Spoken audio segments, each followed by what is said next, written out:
So the nafs is inclined to what? The nafs is inclined to shahawat, desires. And Jahannam has been around it is what? Shahawat. So what's going to happen if you don't fight your nafs? You're going to fall into these things. The fourth reason why people just look at everything is ittiba' al-hawa, following desires. Following desires has no limits. When a person is controlled by their desires, it's sad, wallahi. Wallahi, when I saw one time a man who was, he takes drugs and he's crying and he's saying, look, speaking to me at a bus stop, he's crying, he's saying, listen, he got his phone out and he showed me how he used to look, and he was wearing a suit. He showed me his pictures. He said, look, this is how I used to look, this is what I used to be like, this is the kind of person I was, and look at me, very skinny now. He goes, my life has gone down. He's crying. When I looked at him, wallahi, I remembered one thing, and I asked Allah subhanahu wa ta'ala that He takes him out of that hardship, and that Allah subhanahu wa ta'ala brings him back to guidance and bring khair for him. But what I remembered is that when you're controlled by your desires, how you have no power anymore. It reminded me, أَفَرَأَيْتَ مَنِ اتَّخَذَ إِلَهَهُ هَوَى. That the nafs and the hawa, when it controls you, you don't want this, but it's got control over you. And that's what some people are. They are literally controlled by their nafs and desires. That's why Ibn al-Qayyim, he said, هَرَبُوا مِنَ الرِّقِّ الَّذِي خُلِقُوا لَهُ فَبُلُوا بِرِقِّ النَّفْسِ وَالشَّيْطَانِ. They ran away from being slaves to Allah, but guess what happened? They became slaves to their own selves and shaitan. Because remember, you can always be a slave to something. Everyone's a slave to something. So you choose. Do you want to be a slave to Allah, or do you want to be a slave to your own desires, or you want to be to shaitan? أَلَمْ أَعْهَدْ إِلَيْكُمْ يَا بَنِي آدَمَ أَلَّا تَعْبُدُوا الشَّيْطَانَ إِنَّهُ لَكُمْ عَدُوٌّ مُبِينٌ وَأَنِ اعْبُدُونِي هَذَا صِرَاطٌ مُسْتَقِيمٌ. So اتباع الهوى. And Allah تبارك وتعالى, He tells in the Quran, وَأَمَّا مَنْ خَافَ مَقَامَ رَبِّهِ وَنَهَى النَّفْسَ عَنِ الْهَوَى فَإِنَّ الْجَنَّةَ هِيَ الْمَأْوَى. If you really control your desires, wallahi, you reach success. Success, Ibn al-Qayyim, he says, is قَطْعُ عَلَائِقِ الْهَوَى. Cut in all the roots to desires. Cut in all. How do you do that? By embracing wholeheartedly the opposite of it. فَإِن لَمْ يَسْتَجِيبُوا لَكَ فَعَلَمْ أَنَّمَا يَتَّبِعُونَ أَهْوَاءَهُمْ. The revelation. You can kill desires by what? By revelation. Safaridi rahimahullah, he mentions why shaitan walks on the other side of the road when Umar radiallahu anhu walks on one side of the road, right? We heard that narration. The reason is because shaitan sensed that whenever he whispered to Umar radiallahu anhu and he told Umar to do certain things, Umar said, oh, you're telling me to stop this, yeah? Guess what? I'm gonna do more of it. So shaitan felt that leaving Umar alone is a way to misguide him.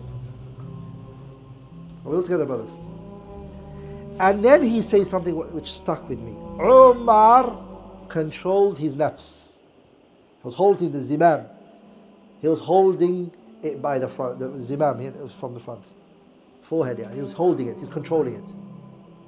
وَالنَّفْسُ كَالطِّفْلِ إِن تُهْمِلْهُ شَبَّ عَلَى حُبِّ الرَّضَاعِ وَإِن تُفْطِمْهُ يَنْفَطِمِ. The nafs is like a baby, wallah. The baby, the mum can stop the child from breastfeeding at the age of 2, صح? As the ayah says, وَالْوَالِدَاتِ يُرْضِعْنَ أَوْلَادَهُنَّ حَوْلَيْنِ كَامِلَيْنِ لِمَنْ أَرَادَ أَن يُتِمَّ الرَّضَاعَ. 2 years the mother breastfeeds the child, صح?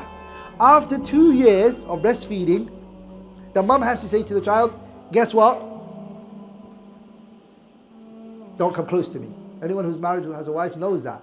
The day she stops it, the father has to come help. That you can't go there, you're not getting anything. She has to do that to the child. Or else this child's going to want it for another year, and another year, and another year. And at the age of 10, he'll still take breast milk if it's available. So, whose job is to say to the baby, no, You're not going to have anything. And make that tough decision. It's the parent, right? The same way is your nafs. You have to make that decision for your nafs. Or else it's going to demand more. And it's going to ask for more. And it's going to ask. And guess what? It's a beast now. You can't control it anymore. It's controlling you.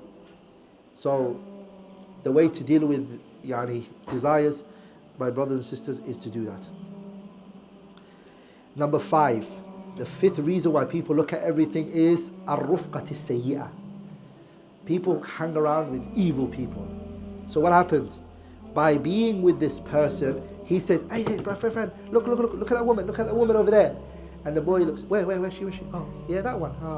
And that's what happens. Is that not true? Even if you didn't see it, this evil friend, he's going to try to show you the person.